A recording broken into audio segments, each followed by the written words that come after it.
Olá, sejam muito bem-vindos a mais um estudo promovido pelo Centro Espírita Bezerra de Menezes, o Apóstolo do Bem. Se você ainda não é inscrito em nosso canal, inscreva-se. E não esqueça de clicar no sininho de notificações para poder receber um lembrete todas as vezes que um vídeo for lançado.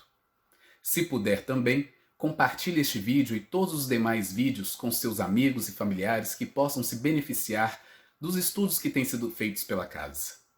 Muito obrigado e que Jesus abençoe a todos. Boa noite a todos, bem-vindos aos estudos da nossa casa, Centro Espírita Bezerra de Menezes. Mais uma vez nos encontramos e hoje nós traremos, meus amigos, o tema autoconhecimento e reforma íntima. Esse tema nós escolhemos para trazer para nós algumas colocações que são bem interessantes e que vão, com toda certeza, nos ajudar a fazer novas e melhores reflexões, uma vez que nós podemos aproveitar esses ensinamentos para realizar o nosso crescimento espiritual, né?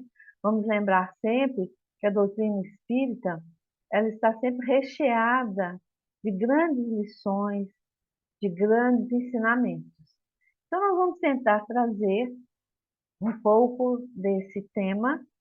E a base maior dele está também no livro da Joana de Ângeles, Autodescobrimento, uma busca interior. Então, vamos iniciar o nosso estudo trazendo uma pergunta que se encontra no livro dos Espíritos, da parte que fala da perfeição moral. A questão é 919A, quando Santo Agostinho nos convida na 919 para a gente buscar conhecer a si mesmo. E na 919A, nós vamos encontrar, quase que no final das colocações dele, uma pergunta, né? Porque ele faz um apanhado assim, muito interessante, que serve para as nossas reflexões diariamente. Então, esse nosso amigo, Santo Agostinho, ele traz a sua contribuição de forma belíssima, como os outros amigos nossos espirituais.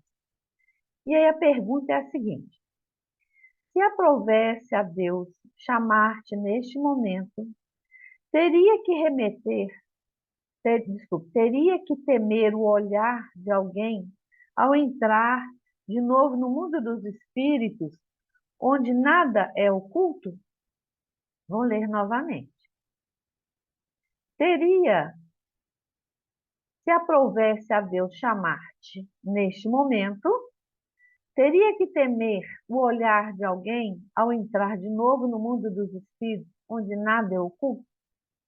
Essa resposta, ela pode ser dada por cada um de nós, dependendo da nossa condição evolutiva. Aqueles nossos irmãos, igual Santo Agostinho, Emmanuel e outros santos espíritos que já se encontram em uma condição moral muito mais elevada que a nossa, creio que não haveria esse temor. Caso estivessem aqui junto conosco, convivendo, vivenciando essa experiência maravilhosa de crescimento espiritual, creio que esses nossos irmãos já se encontram num patamar de entendimento, de autoconhecimento, de autodescobrimento, que responderiam com mais tranquilidade esse chamado. Mas, como nós sabemos, à medida que nós vamos estudando, que a maioria daqueles que aqui se encontram no nosso orbe, ainda somos espíritos imperfeitos, ainda somos espíritos muito necessitados de amparo, de orientação. E para a maioria de nós, então, seria difícil responder, e o temor poderia ser algo bem comum entre nós. Mas, como a misericórdia divina não poupa, não desampara a nenhum de nós, não poupa a nenhum de nós a possibilidade do conhecimento, mas nos ampara enormemente, é que nós vamos vagarosamente, se assim quisermos, buscando o caminho da luz, a direção certa. Muito bem, meus irmãos. Então, quando nós passamos para O Livro dos Espíritos novamente. Agora, uma outra pergunta, que é a 779, quando Kardec pergunta aos espíritos, né? O homem colhe em si mesmo a força para progredir ou o progresso é apenas fruto de um ensinamento? Ele está perguntando, em nós há uma força por si mesmo para progredir ou esse progresso ele ocorre como sendo fruto de um ensinamento? E os espíritos respondem, o homem se desenvolve por si mesmo, naturalmente, mas nem todos progridem ao mesmo tempo e do mesmo modo. É então que os mais adiantados auxiliam o progresso dos outros por meio do contato social. Então, nós somos seres gregários, como diz Joana de Ângeles, seres que fomos criados para viver em sociedade. E aprendermos a viver em sociedade de forma fraterna, amorosa, à medida em que nós entendermos as lições de Jesus e assimilarmos mais ainda as leis do Criador. Então, essa possibilidade de desenvolver está em nós, naturalmente, né? Nós somos criados pelo Pai. Mas eles também dizem que nem todos progridem ao mesmo tempo e do mesmo modo. Então, cada um de nós está sempre na direção do progresso, estamos rumando para a perfeição relativa, mas por sermos uma individualidade, e até nisso o Pai é maravilhoso, os Espíritos respondem que cada um, né, vai progredir então ao seu tempo e ao seu modo, onde a mesma lição ela é aprendida por cada um de nós à medida em que nós despertamos. Tem aqueles nossos irmãos que já se encontram à nossa frente, já estão aí caminhando muito mais do que nós, porque assimilaram essas lições, esses ensinamentos, as leis com maior esforço, com maior possibilidade, porque criaram isso também. Mas é importante que tenhamos a certeza de que nenhum de nós ficará relegado à condição inferior eternamente. Por isso que Jesus traz para nós a afirmativa de que nenhuma ovelha do Pai se perderia, né? Nenhuma ovelha, nenhum irmão nosso ficará eternamente nas trevas. Isso é muito confortante, isso é muito consolador, porque faz com que a gente tenha certeza de que o Pai é justo, misericordioso e soberanamente bom. Quando nós trazemos agora a contribuição de Joana de Ângeles, ela, neste livro que nós citamos, ela começa um esclarecimento para nós na busca do autoconhecimento e desse autodescobrimento, e esse autodescobrimento também vai ser uma busca interior, né? Uma viagem ao nosso interior. Então, ela traz as seguintes colocações. A experiência do autodescobrimento faculta-lhe identificar os limites e as dependências, as aspirações verdadeiras e as falsas, os embustes do ego e as imposturas da ilusão. Então, meus irmãos, para que esse autodescobrimento, através do autoconhecimento, possa facultar-nos essas possibilidades, de a gente perceber o nosso limite, as nossas dependências, as nossas aspirações que são verdadeiras e aquelas que ainda são falsas, nós temos que ter cuidado com a ilusão, por exemplo, que vai nos enganar, que vai criar e nos envolver de forma em que foge da realidade, foge da verdade e vai trazer para nós, então, padecimento. Por isso é importante a gente fazer essa jornada buscando e criando essas possibilidades. Ela continua dizendo, remanescem-lhe no comportamento como herança dos patamares já vencidos pela evolução. O que remanesce? a dualidade do negativismo e do positivismo diante das decisões a tomar. Ou seja, por causa do nosso passado, do nosso pretérito, né, das nossas escolhas, da nossa condição, nós ainda, a maioria de nós, ainda vive a dualidade do negativo e do positivo. Esses nossos irmãos que lá no início, né, nós trouxemos, que eles responderiam com muita tranquilidade se Jesus os chamasse, eles diriam: estou pronto, Senhor.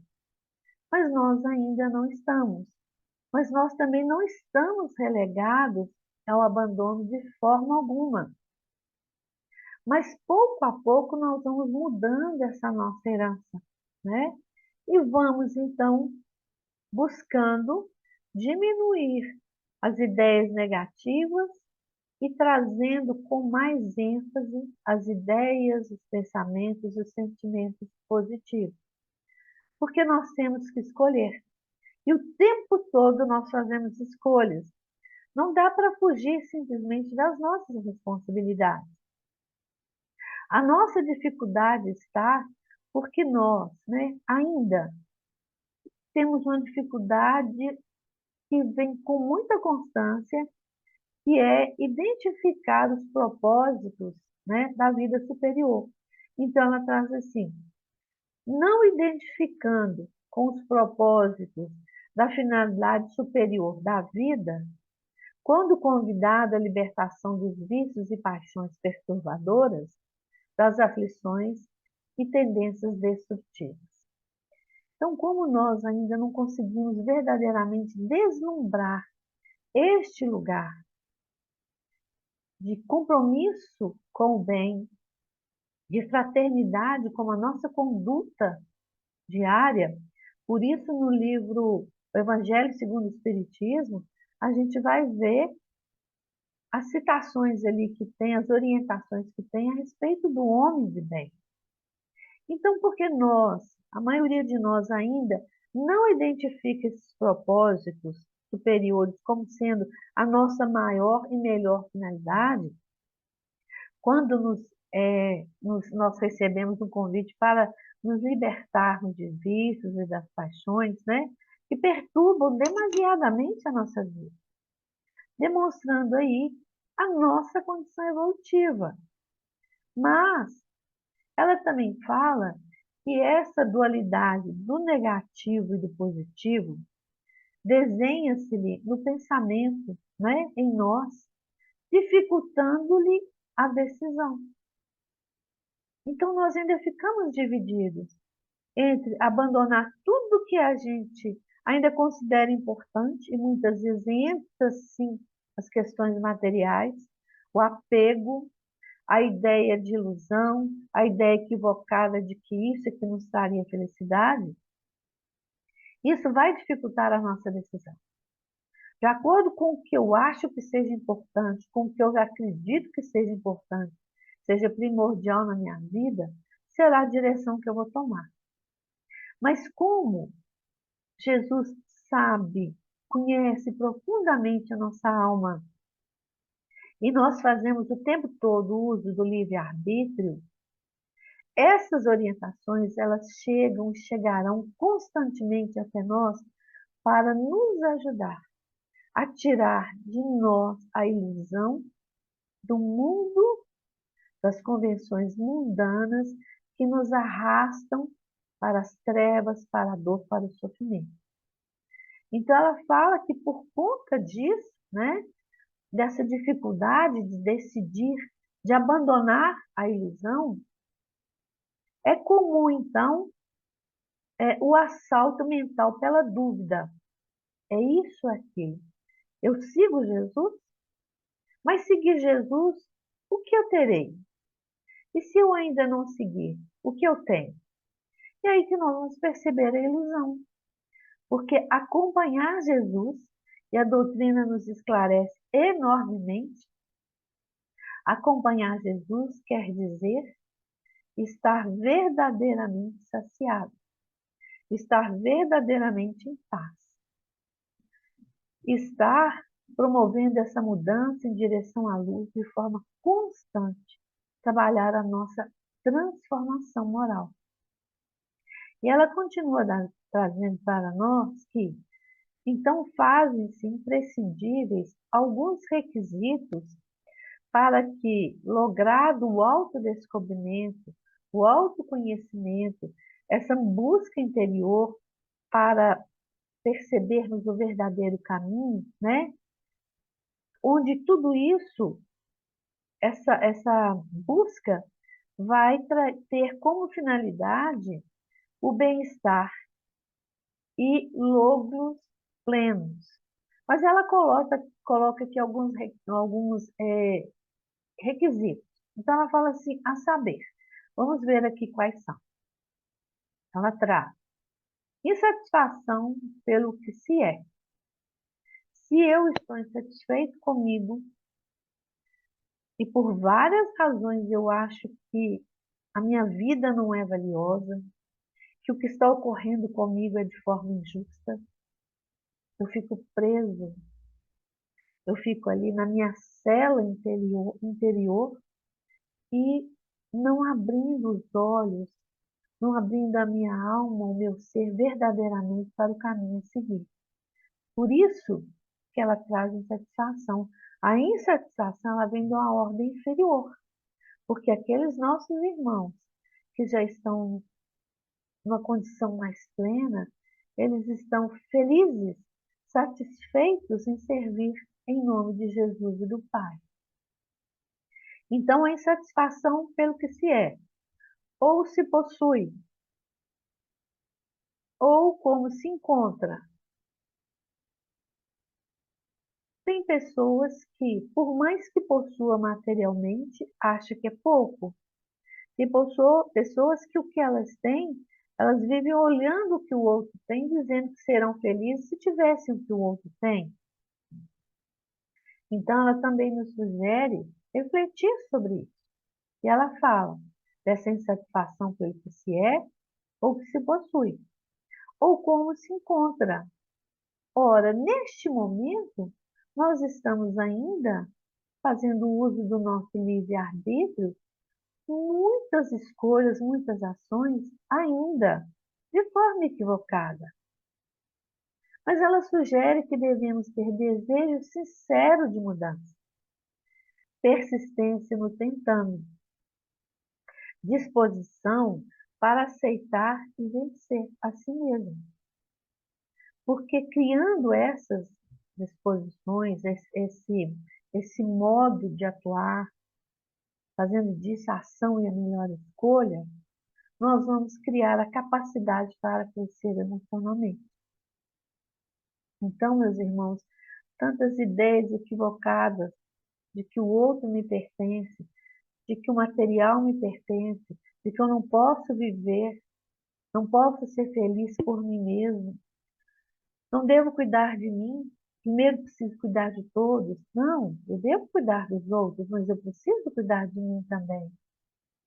É um direito nosso preservar a nossa vida, cuidar da nossa saúde de forma integral, seja do corpo, seja do espírito. Então, ela traz aqui para nós que a gente, tendo esse desejo sincero de mudança e ser perseverante, persistente nessa direção, nós vamos então crescer emocionalmente, espiritualmente, moralmente, né? Porque de forma inadvertidamente ou por comodidade, olha só as colocações dela, inadvertidamente ou por comodidade, a maioria das pessoas aceita e submete-se ao que poderia mudar a benefício próprio. Como que é essa comodidade, por exemplo? Promovendo a autopunição e acreditando merecer o sofrimento e a infelicidade com que se vê a braços. O Pai nos criou para sermos felizes, mas para sermos felizes, devemos assimilar, buscar entender, compreender e vivenciar as suas lições de amor e luz, deixadas por Jesus, e as leis morais que regem todo o universo, que foram criadas pelo nosso Pai. Porque ela diz assim: quando o propósito da divindade para com as suas criaturas é a plenitude, é a perfeição relativa. Então, a nossa destinação é a luz. A nossa destinação é estar em patamares mais elevados, contribuindo de forma positiva, amorosa, fraterna com a criação, auxiliando. E a gente vê isso claro na atitude desses nossos irmãos e nesses exemplos inúmeros que nós temos desses nossos companheiros, como Paulo de Tarso, por exemplo, Paulo de Tarso, Emmanuel, Leon Denis, Kardec, o próprio Kardec, Chico e tantos companheiros nossos, Santo Agostinho, São Luís, são companheiros nossos nessa jornada que seguem em direção à luz, mas que também faz todo um trabalho de querer, junto com eles, de aprendermos as mesmas lições. Então, eles estão à nossa frente, mas eles lançam um olhar para trás, nos atraindo, nos convidando, tal qual Jesus, para seguir. Por isso que nós não devemos desanimar da nossa caminhada. Não devemos acreditar em hipótese nenhuma que nós merecemos o sofrimento e a infelicidade. O sofrimento e a infelicidade surgem muitas vezes na nossa vida por uma incompreensão, por uma rebeldia, por uma não aceitação das lições que nós devemos aprender e executá-las.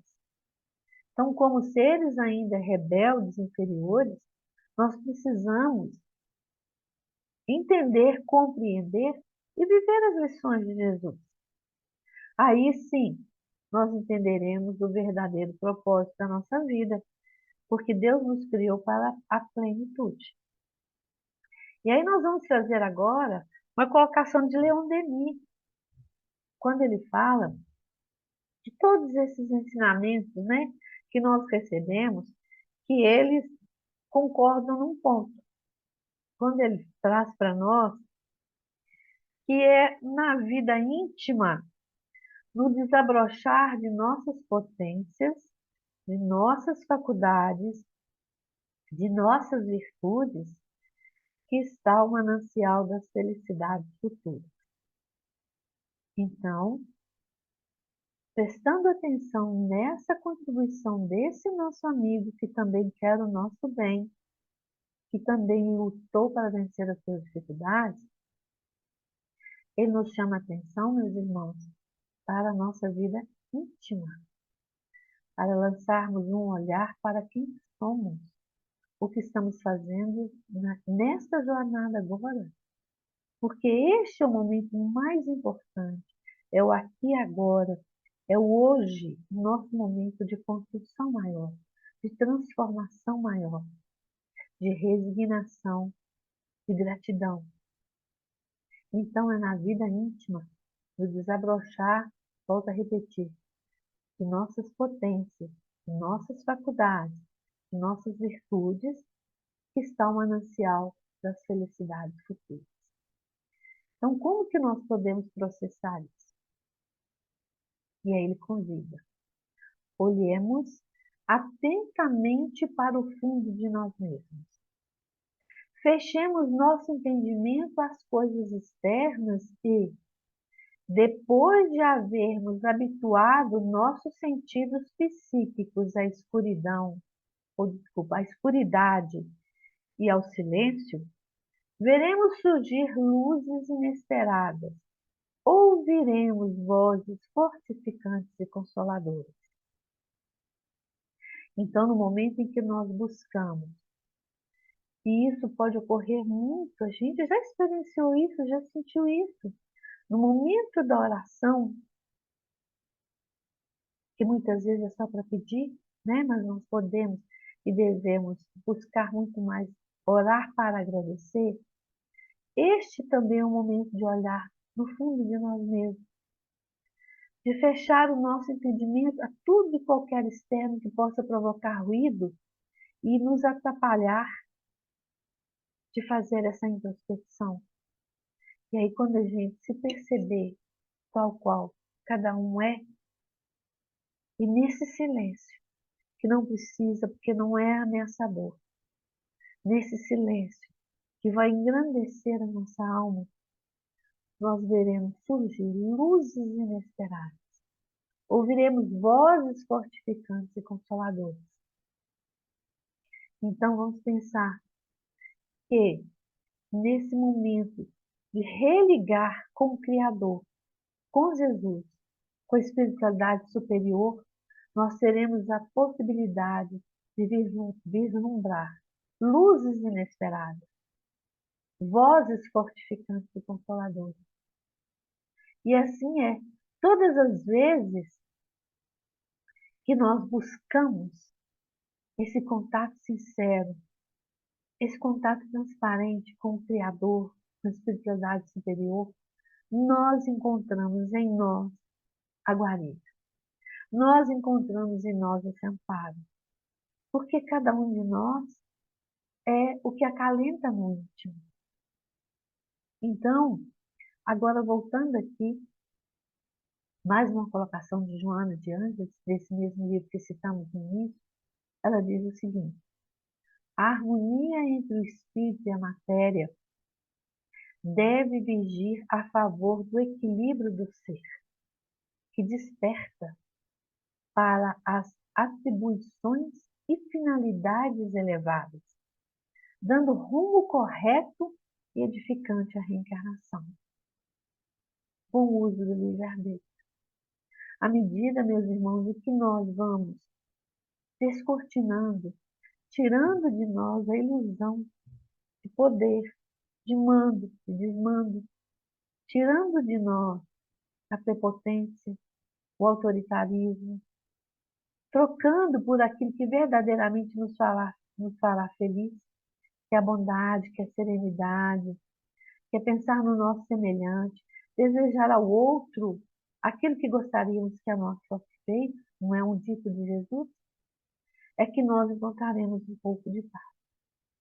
E essa condição, ela vai sedimentar em nós. Nós estamos destinados à luz. E ela continua aqui trazendo que é imprescindível um constante renascer do indivíduo, pelo renovar de sua consciência, aprofundando-se no autodescobrimento, a fim de mais seguramente identificar-se com a realidade e observar. Então, nós vamos ver verdadeiramente a nossa realidade, vamos absorver a nossa realidade e vamos perceber que nós somos espíritos, espíritos vivendo uma experiência carnal, temporária. Por isso que quando nós buscamos o Evangelho segundo o Espiritismo, compreender um pouco sobre aquele direcionamento dos bons espíritos ou o homem de bem, que nós vamos encontrar no capítulo 17, né? E esse do homem de bem está no item 3. Nós vamos ver aqui e trouxemos 2 pontos, quando diz assim: o verdadeiro homem de bem é o que cumpre a lei de justiça, de amor e de caridade na sua maior pureza. Nossa destinação. Finalmente, o homem de bem respeita todos os direitos que aos seus semelhantes dão as leis da natureza, como quer que sejam respeitados os seus. Então, nós vamos descortinando de nós essa ilusão de ficar lutando pelo meu direito sem querer olhar para os meus deveres. Tem que haver equilíbrio entre direito e dever. Precisa haver respeito em mim para mudar as minhas condições e na convivência com o meu semelhante da mesma forma.